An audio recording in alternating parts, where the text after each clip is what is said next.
तीर्थंकर भगवंतों में 14वें क्रम पर अनंतनाथ भगवान का नाम आता है। अनंतनाथ भगवान का जन्म अयोध्या नगरी में हुआ।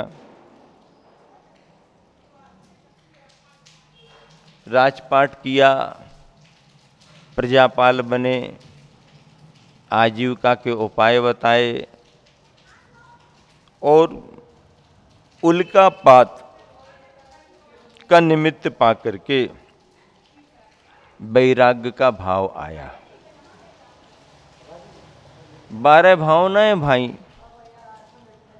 तीर्थंकर जब 12 भावना भाते हैं तो लोकांतिक देव आ जाते हैं। लोकांतिक देव आकर के कोई संबोधन नहीं देते, कोई प्रेरणा नहीं देते। लोकांतिक देवों के आने का नियोग केवल इतना रहता है कि वह आकर के भगवान के वैराग्य भावों की अनुमोदना करते हैं। वैराग्य भावों की अनुमोदना करते हैं और निवेदन करते हैं कि भगवान जो आपने विचार किया वही सर्वोत्कृष्ट है।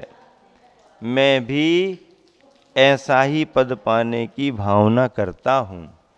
लोकांतिक देव ऐसा भाव प्रकट करते हैं। लोकांतिक देवों का नियोग इस रूप में रहता है कि वह तीर्थंकरों के अन्य किसी कल्याणक में नहीं आते। लोकांतिक देव जो होते हैं वह गर्भ कल्याणक में नहीं, जन्म कल्याणक में नहीं, दीक्षा कल्याणक में ही आते हैं। ज्ञान कल्याणक में भी नहीं और निर्वाण कल्याणक में भी नहीं, केवल दीक्षा कल्याणक में आते हैं, तब कल्याणक के समय आते हैं। ऐसे लोकांतिक देव, बनता कौन है लोकांतिक? भावनाएं भाने वाले तपस्वी मुनिजन। लोकांतिक देव जो होते हैं रहते स्वर्गों में हैं, लेकिन बाल ब्रह्मचारी होते हैं। उनके साथ में नियोग रूप में कोई भी देवियां नहीं रहती। 5वें स्वर्ग में, ब्रह्म स्वर्ग में उनकी कॉलोनी अलग है, वहां पर कोई भी देवियां नहीं आती। ऐसे 8 प्रकार से विभक्त लोकांतिक देव तीर्थंकरों के दीक्षा कल्याणक में आते हैं और उनके वैराग्य भावों की अनुमोदना करते हैं। अनंतनाथ भगवान साधना करते हुए केवल ज्ञान को प्राप्त हुए, धर्मोपदेश दिया, विहार किया, समोसरण के साथ विहार हुआ और अंत में सम्मेद शिखर पर जाकर के निर्वाण पद प्राप्त किया। सम्मेद शिखर पर जाकर के निर्वाण पद प्राप्त किया। ऐसे अनंतनाथ भगवान की स्तुति करने में गुरुवर आचार्य ने क्या लिखा? अनंत गुण पा कर दिया अनंत भव का अंत। अनंत गुण पा कर दिया अनंत भव का अंत। भगवान ने अनंत गुणों को प्राप्त किया। कितने गुणों को प्राप्त किया? अनंत गुणों को। अनंत किसे कहते हैं? जिसका कोई भी अंत ना हो। वर्तमान में गणित की संख्या कितनी है?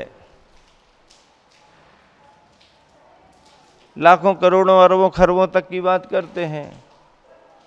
इससे भी आगे की बात कर लें, कितनी भी कर लो वो संख्यात में ही आएगी। संख्यात से आगे असंख्यात और असंख्यात से आगे अनंत की संख्या आती है। वह संख्या जिसका कोई अंत ना हो अनंत कहलाती है। अनंत गुण पा कर दिया। हे भगवान अनंतनाथ स्वामी, आपने अनंत गुणों को पा करके कर दिया अनंत भव का अंत। कितने भवों का अंत कर दिया? कितने भवों का अंत कर दिया? अनंत भव का अंत। अनंत गुण पा कर दिया अनंत भव का अंत। अनंत सार्थक नाम तो भगवान आपका अनंतनाथ जो नाम है वो सार्थक हो गया, क्योंकि आपने अनंत गुणों को प्राप्त कर लिया और आगे के अनंत भवों का अंत कर दिया। इसलिए आपने अपना नाम अनंत सार्थक कर लिया। अनंत सार्थक नाम तो अनंत जिन जयवंत। हे भगवान अनंतनाथ स्वामी, आप जयवंत हो, आपकी जय हो, आप जयशील हो। जय हो, जय हो, जय हो, भगवान की जय हो, भगवान की जय हो, जय हो। ये प्रभाव है। अनंत जिन जयवंत, अनंतनाथ जिन जयवंत हो। अनंत सुख पाने सदा। कौन सा सुख पाने के लिए? कौन सा सुख पाने के लिए? अनंत सुख पाने सदा। कौन सा सुख पाने के लिए? इंद्रिय सुख नहीं, सुबह मिला शाम को खत्म हो गया, अभी मिला थोड़ी देर में खत्म हो गया, ऐसा सुख नहीं। ऐसा सुख तो सबको मिलता रहता है, मिला गया, आया गया, आया गया, आया गया, आया गया, आया गया। एक आंख में खुशी, एक आंख में आंसू रोज संसार में दिख रहे हैं। एक में हंस रहे, एक में रो रहे, एक से हंस रहे, एक से। ऐसा सुख नहीं, दुख मिश्र सुख नहीं, अनंत सुख पा कर दिया। क्या बात है। अनंत सुख पाने सदा भव से हो भयबंत। यदि आप अनंत सुख को पाना चाहते हो तो भव से भयबंत हो, संसार से डरो। किससे डरो? किससे डरो? संसार से। संसार का डर लगता है? काहे का संसार का डर? अच्छे से रहो, पैसा कमाओ, सुख सुविधा में रहो। काहे का डर संसार का? नहीं। अरे भटकते भटकते भटकते भटकते यहाँ तक चले आए हैं, दुखी होते रहे, सुख की कामना की पर मिला नहीं। जे त्रिभुवन में जीव अनंत। कितने जीव हैं तीनों लोकों में? त्रिभुवन में जीव अनंत। सुख चाहें वो सभी जीव सुख को चाहते हैं, दुखते भयबंत, दुख से डरते हैं। तीनों लोकों में जितने जीव हैं वे सभी जीव सुख को तो चाहते हैं और दुख से डरते हैं। लेकिन स्थिति क्या बन रही है कि सुख को चाहते हुए भी उनको सुख मिल नहीं पा रहा और दुख से डरते हुए भी वो दुख से बच नहीं पा रहे। क्यों? क्योंकि केवल कामना है और भय है। भय है तो भय से भी छुटकारा नहीं होगा, और कामना है तो कामना संसार से पार नहीं होने देगी। अनंत सुख पाने सदा। अब अनंत सुख चाहिए है तो फिर क्या करो? भव से हो भयबंत। संसार से आपको भयभीत होना पड़ेगा, और संसार से यदि आप भयभीत होते हो तो क्या करना पड़ेगा? फिर संयम को धारण करना पड़ेगा। और जब पूर्ण रूप से संयम धारण करना चाहोगे तो घर परिवार को भी छोड़ना पड़ेगा। घर परिवार को छोड़े बगैर संसार छूट नहीं सकता। हाँ, संसार छूट नहीं सकता। घर परिवार को छोड़े बगैर संसार छूट नहीं सकता। संसार से छुटकारा पाना है तो सबसे पहले घर परिवार को छोड़ना पड़ेगा। भगवान अभी शीतलनाथ भगवान को याद किया था कल। गर्मी गर्मी गर्मी गर्मी गर्मी से छुटकारा कैसे मिले, शीतलनाथ भगवान की स्तुति की थी। और कल शीतलनाथ भगवान की स्तुति की थी और आज प्रकृति ने करवट ले ली। आज प्रकृति ने करवट ले ली। पानी जल की वृष्टि शुरू हो गई। भले भले एक ही दिन को हो, लेकिन कम से कम पानी आया तो प्राणियों को राहत तो मिल गई, पशु पक्षियों को थोड़ी शांति तो मिल गई। मौसम का परिवर्तन ऐसा होता है। कल तक आप लोग महाराज बहुत गर्मी है, महाराज बहुत गर्मी है, महाराज बहुत गर्मी है, तो महाराज क्या करें? महाराज बहुत गर्मी है, सब परेशान हो रहे हैं। भैया मौसम अपने हिसाब से काम करता है। मौसम अपने हिसाब से काम करता है और प्रकृति ने अपना परिणमन किया। 2 दिन से बादल आ रहे थे, आज तुम्हारी नगरी में जल वृष्टि हो रही है। अभी जिस समय आप यहाँ पर स्वाध्याय कर रहे हो, बारिश चल रही है।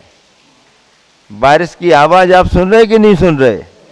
हाँ, बारिश की आवाज आ रही है। प्रकृति का ये चित्रण है, चलने दो। प्रकृति का नजारा है, चलने दो। अपन अपना स्वाध्याय क्यों रोकें? चाहे गर्मी पड़े चाहे बारिश हो। गर्मी पड़ती है तो शरीर से पसीना बहता है, और बारिश आती है तो घर और द्वार, सड़कें, गलियां सब भीग जाती हैं। बाहर से पानी गिरता है तो बाहर की धरती हरी भरी हो जाती है, और जब अपने अंदर धर्म की बरसात होती है तो अपनी आत्मा हरी भरी हो जाती है, आत्मा प्रसन्न हो जाती है। ऐसे अनंत सुख पाने सदा भव से हो भय बंत। अनंत सुख को पाने के लिए संसार से भयबंत होना पड़ेगा। जो संसार से भयभीत होगा वो संसार को छोड़ने का उपाय करेगा। और अभी यदि कोई संसार को छोड़ने का उपाय नहीं कर रहा तो भले कितना ही कहे हम संसार से डरते हैं, उसकी प्रवृत्ति दिखा रही है कि वह संसार से अभी डर नहीं रहा। हाँ, भजनकार ने तो ये लिख दिया कि तू बहुत बलवान दिख रहा है, संसारी प्राणी बहुत हिम्मत वाला दिख रहा। एक भजनकार ने क्या लिखा? अरे भैया तू संसारी प्राणी बड़ा बलवान दिख रहा, हिम्मत वाला दिख रहा। क्यों? क्योंकि तीर्थनाथ जो तीर्थंकर थे वह तो संसार से डर गए और छोड़ छाड़ करके वन में चले गए। संसार से डर गए और संसार को छोड़ करके वन में चले गए। लेकिन तू तो बड़ा हिम्मत वाला है, अभी भी संसार को पकड़े हुए बैठा है। ऐसी स्तुति भजन के रूप में विद्वानों ने की है। अनंत सुख पाने सदा भव से हो भय बंत। अंतिम क्षण तक मैं तुम्हें स्मरूं। भगवान मैं आपको अंतिम क्षण तक याद करूंगा, अंतिम क्षण तक, आखिरी सांस तक याद करूंगा। भगवान के प्रति कितनी निष्ठा है, भगवान के प्रति कितना लगाव प्रेम है कि एक भक्त क्या कह रहा है कि भगवान मैं अंतिम क्षण तक आपका स्मरण करता रहूंगा, अंतिम क्षण तक स्मरण करता रहूंगा। मैं भी करूंगा और स्मरें सब संत, सभी संत भी भगवान का स्मरण करते रहें। सभी संत मुनिजन भगवान का स्मरण करते रहें। देखिए भगवान के नाम जाप का प्रभाव है। भगवान का स्मरण यदि आप कर रहे हो तो आपके अनेकों संकट उस स्मरण के समय टल सकते हैं, टल सकते हैं, टलते भी हैं। किसी किसी का भाग योग आता है तो उसकी बुद्धि वैसा काम करने लगती है, और किसी के साथ अनहोनी घटना घटनी हो तो उनकी बुद्धि वैसे काम करने लगती है। देखो एक संदर्भ सुना रहे हैं। नेमावर नर्मदा कर पुल बना हुआ है।